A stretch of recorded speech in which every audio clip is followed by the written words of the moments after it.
Thank you. Good morning, Kulunaka. Mr. Niswan is the team leader for Fiji in this particular project. Marcus, of course, you're well known amongst the team, and the rest of the members who are here with you, the Permanent Secretary and all the other representatives of the different entities within this program itself. I feel like I'm talking to a room full of converted people, so I normally sort of have to talk to a room full of people who need some convincing, but I don't need to convince you. And I intend to make a very short speech. But I think it is very important just to kind of contextualize, in terms of what we are doing here in Fiji, in respect of the lead role that we have taken, of course, in regarding climate change. And of course, as you know, our Prime Minister currently, as we speak, is in Australia, talking to the Prime Minister of Australia in respect of various issues, including climate change related issues. And as you know, that in the climate change space, is not all smooth sailing. People have different perspectives. There's even some people doubting the science around it. And of course, we need people to be convinced about the science. There are people who obviously are talking about the effects of it not necessarily being as deleterious or adverse as some others may be saying. So there's a lot of different views. But I think the overwhelming evidence is that we need to take some decisive action. Fiji, as a country that has almost negligible carbon footprint, has taken its best foot forward. We obviously are taking a lead role in that respect. We want to not just only enhance our NDCs, but be a leader in terms of convincing others to actually get on the bandwagon, that is actually critically important to get onto. In respect of apart from the global discussion that we have been leading, of course, is domestically too. We are taking a number of decisive steps in respect of addressing issues such as energy efficiency, focus on renewables, and of course in terms of changing our laws to ensure that even things like building codes, etc., are reflecting of our green approach that we are taking. We are, as you would hear from people like Martin, helping us to draft the Climate Change Act, in the process of doing that, and obviously some of the provisions within the Act itself does have pertinence to what you'll be discussing in the workshop in the next few days, in respect of, for example, carbon trading itself. So I think we want to ensure that the rules around all of this is extremely transparent, that we have a particular funneling of resources and also information. I think that is what will give us credibility in the long run. The uniqueness, of course, in Fiji is that we have one of the very few countries in the world where you have what we call a settler community, and notwithstanding the fact that we settle a community, 91% of the land is indigenous owned. Where you had colonization, notwithstanding that we're standing at still 91% of the land is indigenous owned, and which is communally indigenous owned. And that, of course, has its number of unique features. So I think in terms of going forward, of course, it's a very good sell internationally. For example, we have today one of the largest planted mahogany forests in the world. So when we do export mahogany timber, it's not being exported from virgin indigenous forests, it's actually planted forest. It's one of the few good things the colonial government did do in Fiji. So I think also at the same time we're able to then say, as we do say, that apart from it being planted on planted forest, it is actually comes predominantly from indigenous owned land. So it makes it look more marketable. And I think that's the uniqueness of what we have in Fiji. So similarly, that's something that we need to, I think, discuss in the next few days. And also we now have a law where the actual benefits of any, for example, lease monies that are obtained from leasing of the lands, and in this case, for example, if we are doing carbon trade-offs, is the equal distribution of those funds to all the individual members of the landowning unit. I think that's something that's critically important for us to ensure that does happen.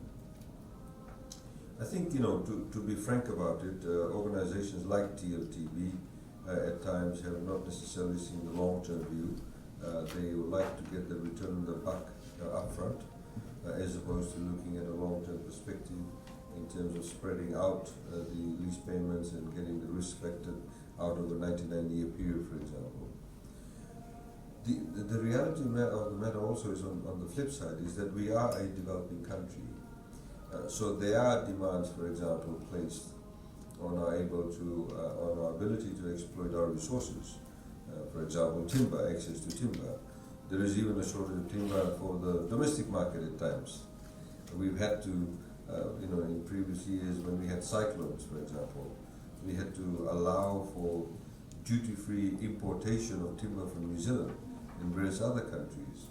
So I think that again needs to be understood. We need to contextualize it. There is, I think in certain literature there seems to be, or certain discourse, there seems to be this thinking that developing countries like Fiji and various other countries simply can just make vast swathes of the country completely available for carbon trading, and they just don't cut down any resources, don't harvest anything at all, but to the detriment of the development of the country. So I think there's a balance in all of this. And how do we, for example, ensure that with the landowners, whether the indigenous owned landowners or whether they are other landowners or even the state, do realize the value of what they're doing.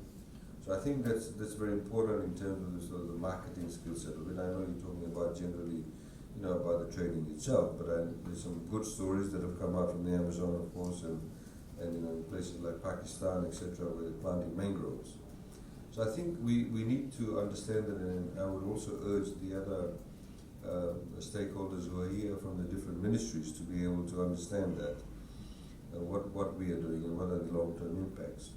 Yesterday morning it was interesting. I turned on the television around about 6 a.m. in the morning, and there was this Australian program in a landline, which is an agricultural show, and they actually talked about how they're essentially pumping in carbon into the soil, which is sort of carbon sink, to increase the health of the soils themselves, and how they get new worms, etc.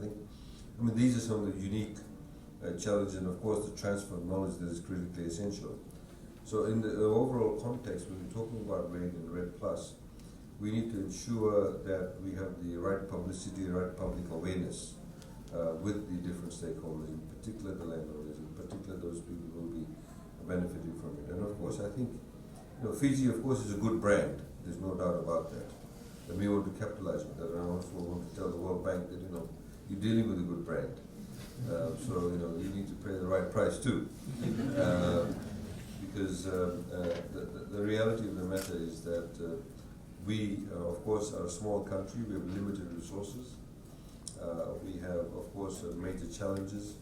We had the cyclone Winston that within a space of 24 hours wiped out 1/3 of the value of our GDP. Now that's extremely significant. It's about $1.3 billion US.